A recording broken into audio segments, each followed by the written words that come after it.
Checking the volume there. Okay, thanks for joining me. This is going to be one of those ones where I read out the report because it isn't so long, and then I'll just share my thoughts on it. Basically, it's about the former Prime Minister of Australia, Paul Keating, who's criticised the Foreign Secretary over her remarks on China. I'll read out the report. Like I said, it's not too long. It's from Yahoo News, and then share my thoughts. Um, well, actually, it's from Indy 100. But shared on Yahoo News. The report is by Ellie Abraham. Australia's former Prime Minister Paul Keating has labelled comments made by Liz Truss over China as demented. Writing in an op-ed for Pearls and Irritations, Keating described the comments made by the British Foreign Secretary about Chinese military aggression as nothing short of demented. Keating also suggested Truss go back to her collapsing, disreputable government. Keating wrote remarks by the British Foreign Secretary Liz Truss that China could engage in military aggression in the Pacific, encouraged by Russia's contingent moves against Ukraine, are nothing short of demented, not simply irrational, demented. His op-ed comes as Truss, who attended meetings in Sydney with Australian counterparts last week, had warned that China could use the Russian invasion into Ukraine as a chance to launch military aggression in the Indo-Pacific. Truss said in an interview with the Sydney Morning Herald and The Age, "I don't think we can rule this out." She went on, "Russia is working more closely with China than it ever has. Aggressors are working in concert, and I think it's incumbent on countries like ours to work together." Keating served as Australia's Labour Prime Minister from 1991 to 1996 and has criticised Britain on its stance in East Asia. He wrote, "Britain took its main battle fleet out of East Asia in 1904 and finally packed it in with its East of Suez policy in the 1970s, and it has never been back. Britain suffers delusions of grandeur and relevance deprivation, but there they were at Admiralty House kidding the rest of us that their cooperation added up to some viable policy." Keating can do one. Um, this is kind of shocking. It's like something you would hear from Global Times or Xinhua or another communist mouthpiece. This is coming from a former Australian Prime Minister. Now, I am not of the view that allies have to always agree. I'm not of the view that we always have to see things exactly alike. But for him to make such public, scathing comments about an allied nation and a senior minister in that government is disgraceful. It's undiplomatic. It's, in my opinion, disgraceful. Um, However, it must also be stressed that Paul Keating represents Paul Keating. He doesn't represent 25 million Australians or 20 plus million Australians. I think he's just, if anyone's demented, it's him and other China appeasers. So let's look at the facts. Let's look at the facts. It is a fact that China has been building artificial islands in the Pacific. It is a fact that China has made very clear threats to invade Taiwan. It is a fact that recently documents were leaked from the Chinese military that they would nuke Japan if Japan interfered in the Taiwan situation. Um, this is a regime that regularly makes sluggish threats to its neighbours. Look at what happened with Australia. When Australia called for an independent inquiry into COVID, China's response was to try and cripple the Australian wine industry. China has encouraged nationalistic displays on university campuses in Australia by Chinese students. This is all empirical fact. It's all happened. It's not some sort of paranoia. It's all happened. So Paul Keating, either he has vested interests or he's just a fool. And I have no respect, zero respect for appeasers of Russia and China. Shame on you, Paul Keating, you card, you moral card. Thank goodness it's not Paul Keating in Canberra right now. Um, Apparently, it's not just Britain he's criticised, he's also been very vocal against the Morrison government for their China policies. But this is something that really should be beyond party politics. It's about a rising superpower that has shown time and time again its malevolent agenda. I mean, is Paul Keating absolutely deluded? just ignore these things.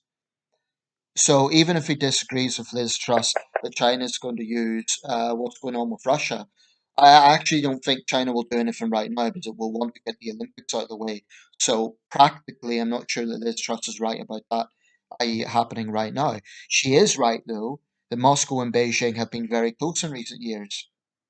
Now, I saw an interesting editorial, actually, I think it was in the Times, that the Kazakhstan crisis, which I haven't actually spoken about, but that could actually present a power game between Russia and China, which would be interesting if they actually find themselves in dispute over something, because China has vested interests in Central Asia. Obviously, so does Russia. Um, but I'm sick and tired of Westerners, whether it be um, commentators, whether it be activists, or whether it be washed up politicians like Paul Keating, coming out with these sort of appeasing positions. And that is exactly how I see it. As for his Anglophobia, well, that's unfortunate. Um, it's just unfortunate for him to take that position. Um, there's not much more to say, really, but Paul Keating, not that you'll be watching this, but you're a deluded fool. China is a threat. I've lived and worked there twice. I know the nature of the communist regime, and the evidence is there. I mean, what more do you need? They've been building artificial islands, they've been making threats, including against Australia. So what's his game? Why is he being so foolish about this? Um, maybe he just has a chip on his shoulder about the British. I don't know what it is, but it's sad to see. Like I say, if this was from Global Times or Xinhua, I wouldn't at all be surprised. It would be a typical, rant that they would come out with. But for a former Australian Prime Minister to come out with this is a damn disgrace.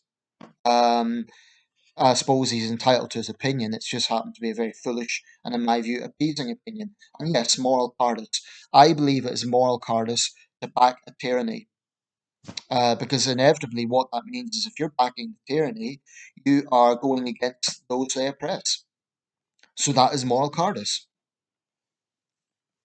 Um, and I think Liz Truss, I think she'd be within her rights to respond to this, because it's a very personal attack on her as Foreign Secretary. But at the same time, it would be good for her to rise above it. Either approach I'd support. But I would hit back saying something along the lines of I wouldn't bring it to the gutter because China would love that. They'd love some sort of diplomatic spat between Britain and Australia. But if I was Liz Truss, I would say I'm aware of Mr. Keating's comments and he represents no one but himself. He does not represent the Australian people and he is on the wrong side of history. And then I would point out what has been happening. And incidentally, on the comment section, people, this is something that irritates me. I don't care what you think of the Tories, but something that is beyond party policy. It really is. I mean, Labour is taking quite a certain stance on China under Keir Starmer. It's one of the areas where he deserves credit. Um, so, this is not about party politics. People say, no, you can't trust the Tories and typical Tory, that sort of thing. You're totally, totally missing the point. This is not about Liz Truss being a Tory. This is about real politics. This is about what's happening right now. Incidentally, I'll just say this quickly because it's connected to geopolitics. Um, in 2008, when the Beijing Olympics was going on, that's when Russia attacked South Ossetia and the Georgia War happened that year.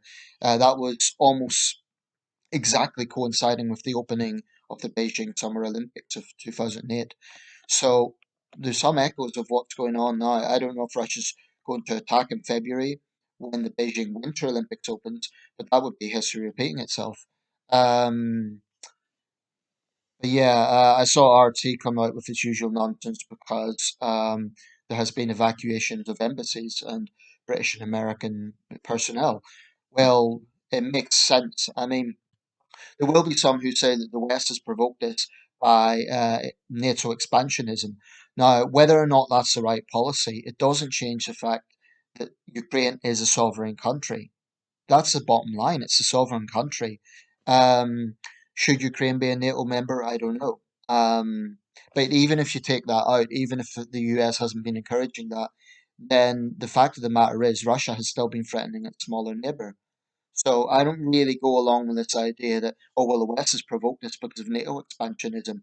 Even if that's the case, that doesn't give Russia a green light to push around its smaller neighbor and try to forcibly annex its smaller neighbor, because that's what's been happening. So, yeah, I stand with Liz Truss, and I think Paul Keating's a deluded fool, as are other China appeasers.